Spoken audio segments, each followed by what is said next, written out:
Depression isn't just about feeling sad, it's about feeling nothing. It's the numbness that replaces joy, the emptiness where motivation used to live.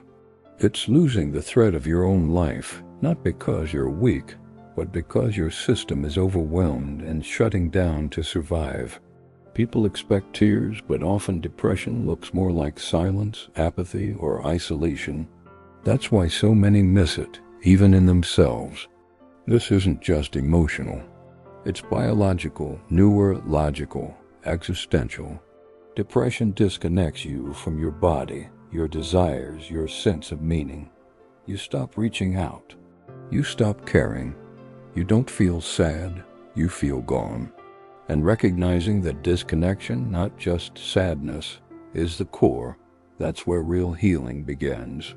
Not by forcing positivity, but by slowly, safely learning to reconnect.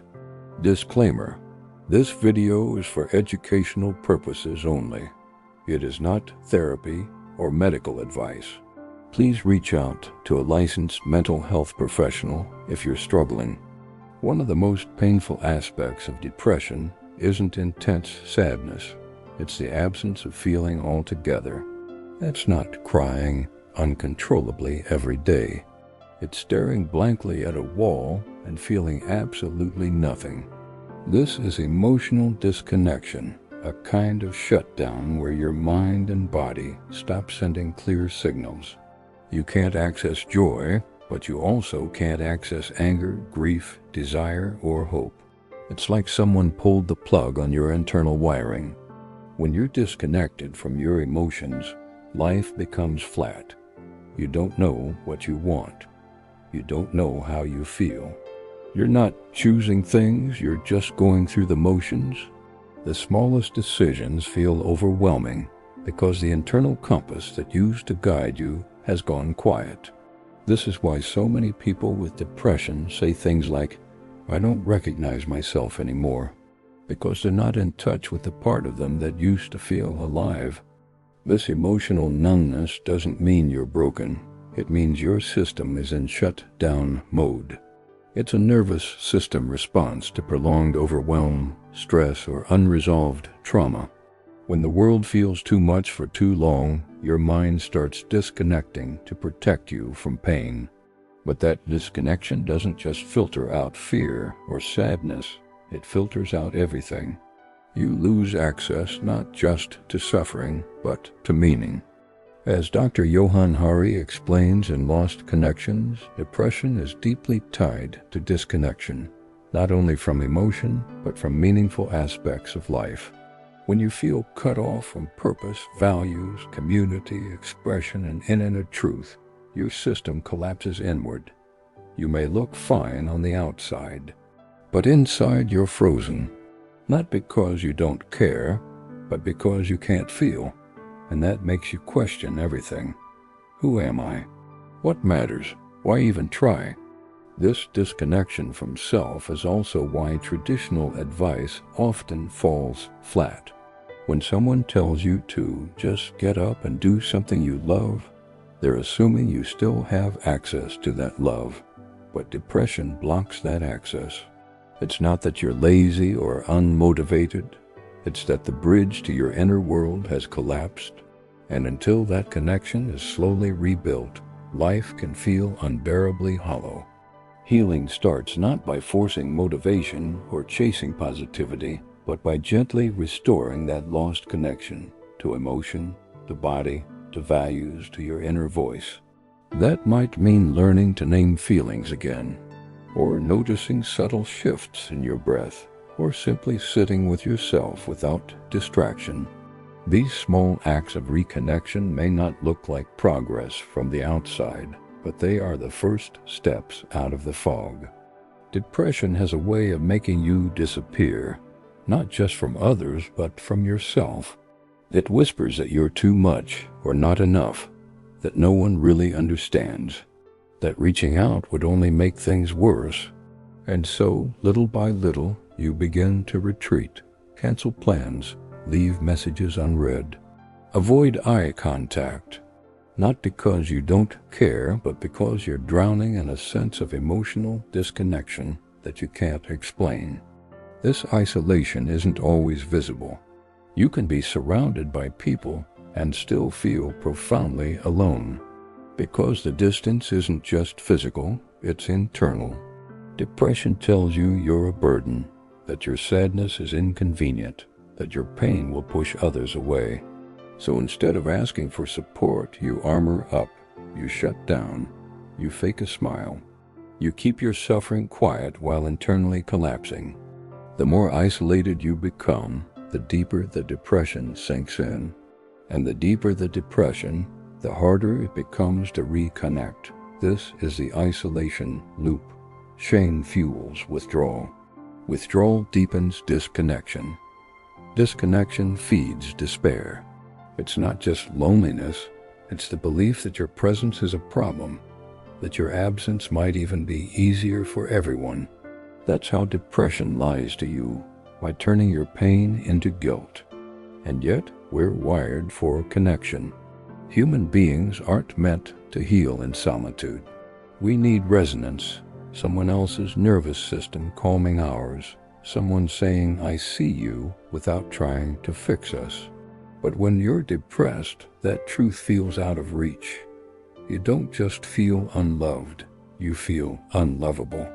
Even when people care, your brain filters their presence through the fog of worthlessness and assumes rejection. This is why advice like "just reach out" can feel impossible. Depression isn't a lack of desire for connection, it's a fear of it, a fear of being exposed in your most fragile state. A fear of needing and being let down again. So the healing isn't just about socializing more. It's about creating emotionally safe spaces where you can be seen without performance, without shame, without needing to explain your pain away. Reconnection is the medicine, not in grand gestures, but in small, real moments of presence. A text you send even when you feel like hiding. A conversation where you risk being honest. A walk with someone who doesn't need you to be okay. Depression thrives in isolation, but connection, raw, imperfect. Human connection is the thread that can slowly pull you out. One of the most disorienting effects of depression is the way it strips life of its meaning. Things you used to care about, passions, goals, dreams, suddenly feel distant, dull, or absurd. You're not just tired. You're disconnected from any reason to try. It's not that you don't want to live, it's that you can't remember why it ever felt worth it. That's not laziness. That's the slow erosion of purpose. And it can feel like your soul is slipping through your fingers. This kind of loss isn't always dramatic. Sometimes it's quiet. You stop writing. You stop planning trips. You stop looking forward to anything. Joy feels fake and ambition feels laughable. And because our culture doesn't understand this, people might judge you, or worse, you might start judging yourself. But here's the truth. When you feel cut off from purpose, your mind and body respond as if something vital has gone missing. Because it has. Psychiatrist and Holocaust survivor Viktor Frankl wrote in Man's Search for Meaning that humans can endure immense suffering as long as they feel that suffering has meaning. But when meaning vanishes, suffering becomes unbearable. That's what depression often is. Unbearable suffering in a vacuum. You're not just in pain, you can't find any context that makes that pain worth enduring. And that's when despair creeps in. This isn't a lack of discipline. It's a disconnection from what used to light your internal fire. When your nervous system is dysregulated and your emotions are muted, the things that once inspired you feel out of reach. It's not that your purpose is gone. It's that your connection to it has been severed. Depression doesn't destroy meaning. It clouds your ability to feel it. And when you can't feel meaning, even basic tasks become mountains. Reconnecting with purpose doesn't start with setting massive goals. It starts with remembering that meaning can be small, subtle, even quiet. It might be caring for a pet, creating something, helping someone else feel seen. Meaning isn't always about grand visions. Sometimes it's about anchoring yourself to anything that reminds you your presence matters, that you matter even when you don't feel it yet. Purpose is not a luxury, it's a psychological necessity. And when you feel disconnected from it, the answer isn't to push harder, it's to listen deeper. Depression is not the absence of strength, it's the absence of connection. And reconnecting with meaning, even one thread at a time, is one of the most powerful ways to begin climbing back out. Depression isn't just in your head, but it is in your brain and body. One of the most misunderstood aspects of depression is its biological reality. It's not simply sadness or negative thinking. It's a complex, system-wide shutdown involving neurochemistry, hormones, inflammation, and nervous system dysregulation. When you're depressed, your biology is literally functioning differently, and this has real, measurable effects on how you feel, think, and move through the world. At the brain level, depression often involves disrupted levels of neurotransmitters like serotonin, dopamine, and norepinephrine, chemicals tied to mood, motivation, energy, and reward. But it's not just about low levels, it's also about how the brain's circuits are firing. Regions like the prefrontal cortex and limbic system become less active, while the default mode network, the part responsible for self-focused rumination, gets stuck in overdrive. The result? Foggy thoughts, emotional flatness, and chronic overthinking. Chronic stress and trauma also wreak havoc on your body. They dysregulate cortisol, inflame the nervous system, and disrupt sleep, digestion, and immune function. Over time, this leads to deep fatigue, physical aches, changes in appetite, and a body that feels heavy, unresponsive, or even foreign. Depression isn't just emotional weight, it's physical shutdown. Your body is no longer mobilizing energy for connection or exploration. It's stuck in freeze mode. This biological dimension creates a painful loop. You feel emotionally disconnected, which suppresses brain activity. Your body shuts down, which reinforces emotional numbness. You lose the will to move, connect, or even care, not because you're weak, but because your system is operating under a code that says, conserve energy, we're under threat. And until that code is rewritten, depression keeps cycling back. Understanding depression this way is crucial, not to reduce it to chemicals, but to remove shame. This isn't about willpower or character. It's not a moral failure. It's a nervous system responding to overwhelming internal and external conditions. And just like a computer entering sleep mode to preserve power, your body and brain downshift when life becomes too much.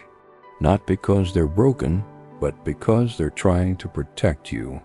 When we accept depression as both psychological and biological, we move from blame to compassion. We stop telling people to just think positive and start asking deeper questions. What's happening in your body? What environments are you living in? What does your system need to feel safe and re-engage with life? That's where real healing starts, not in shame, but in science-backed empathy. Healing from depression isn't a matter of snapping out of it or forcing yourself to think happy thoughts. That kind of advice not only misses the mark, it deepens the shame, because it implies that your pain is a choice. It's not. Depression is disconnection and recovery is reconnection. Not overnight, not all at once, but one thread at a time, back to yourself, others, purpose, and your body. Reconnecting to yourself means rebuilding emotional awareness. Depression blunts feelings and flattens your inner world. So the healing begins in noticing. What am I feeling right now? What do I need? This can happen through mindfulness, therapy, journaling, or even short moments of self-check-in. Not to fix anything, but to reestablish contact with the person inside, the one who's still there, just buried beneath the fog. Reconnecting to others is equally essential. Not surface-level socializing, but real connection, where you're seen and heard without having to perform wellness. That might be a trusted friend, a therapist, a support group, or even an online community that reflects your experience. Depression isolates, but human connection is one of the most powerful antidotes. You don't heal by being told to get over it. You heal by feeling safe enough to let someone in. Then there's reconnection to purpose. You don't need to know your life mission. You just need to remember what makes you feel alive, even a little. That might be music, writing, walking in nature, caring for someone else, or creating something.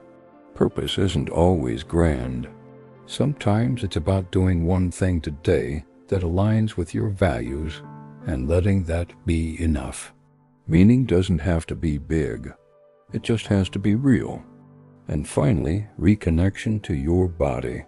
Depression often leaves your body neglected, tight, exhausted, malnourished, sleep-deprived. You don't have to overhaul everything, but small shifts in movement, nutrition, and rest can help your system remember what vitality feels like. Walks, stretching, drinking water, getting sunlight. These aren't wellness cliches. They're reminders that your body matters, that you matter. Each of these reconnections to self, others, purpose, and body is a thread in the rope you climb out with. Depression fractures you into pieces.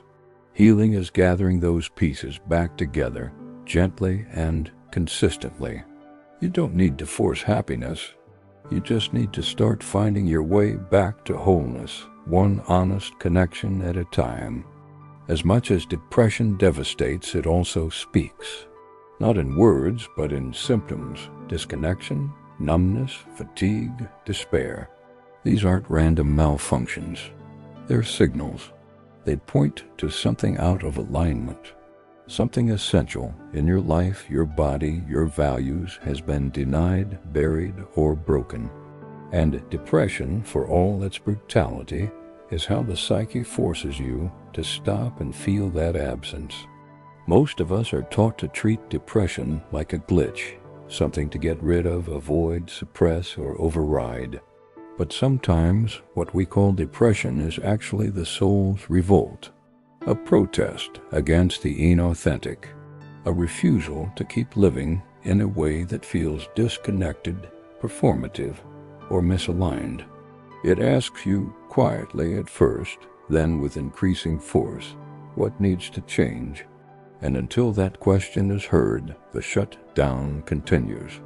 That's why ignoring depression often makes it worse, because what's being ignored isn't just a symptom, it's a message, a deep internal truth trying to surface through the only language it has left: exhaustion, detachment, apathy, inner collapse.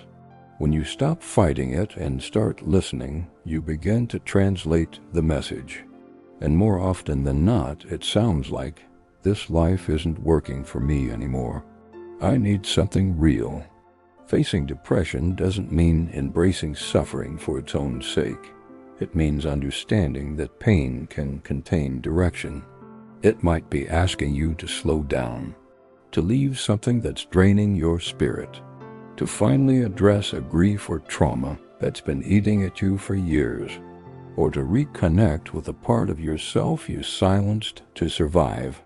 Depression, when engaged with consciously, can become the starting point for transformation. Of course, this doesn't romanticize it. Depression hurts. It flattens you. It steals your energy and sometimes your will to keep going. But within that darkness is also a demand for honesty, a breaking down that can lead to breakthrough. Growth often begins in the wreckage, not because pain is noble, but because it forces you to rebuild from truth, not illusion. In that sense, depression isn't the end of the road. It's a pivot point. A painful one, yes, but also a doorway into a version of life that's more connected, more aligned, and more yours. If you're willing to meet it not with shame, but with curiosity, then depression stops being just a breakdown and becomes the beginning of a deeper becoming. Depression is not weakness. It's not failure, and it's not just sadness. It's a whole body, whole mind disconnection from yourself, from the people you love, from the life you once recognized as your own. It's losing access to emotion, purpose, aliveness, and sometimes even the will to keep going. That's why surface-level advice and toxic positivity fall flat, because they miss the core truth. This is not about bad moods. It's about a fractured internal world begging for repair. When we finally name depression for what it is, disconnection, we stop blaming ourselves. We stop trying to force happiness and start making space for healing. We begin to ask better questions. What am I cut off from? Where did I lose my voice, my joy, my spark? And from that honesty, the path opens. Not a quick fix, but a slow rebuilding of safety, of meaning, of connection to the world within and around us. Healing doesn't mean returning to who you were before. It means becoming more whole, not in spite of your pain, but through it. Reconnection is the medicine to your body, your emotions, your values, and your people. Not all at once, but one breath, one choice, one moment of honesty at a time. This isn't about perfection. It's about presence. If you or someone you love is struggling with depression, don't minimize it. Don't silence it. See it for what it is, a nervous system in collapse, a soul in retreat, a life paused. And know this, it can be restarted, not with force, but with care, with connection, with truth, because even in the darkest moments, the capacity for healing remains.